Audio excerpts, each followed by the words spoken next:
How to fix Windows error recovery on PCs or laptops. 1. Remove recently added hardware. 2. Run Windows Start Repair in its safe mode. 3.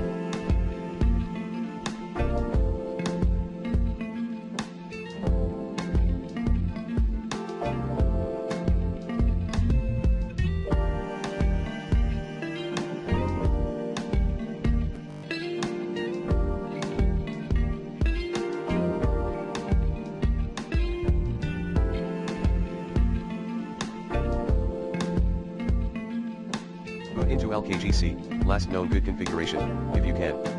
4. Restore your laptop with System Restore. 5.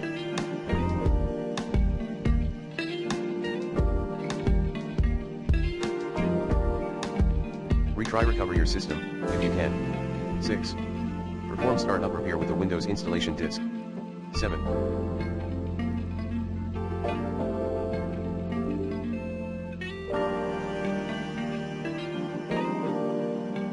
Reinstall Windows.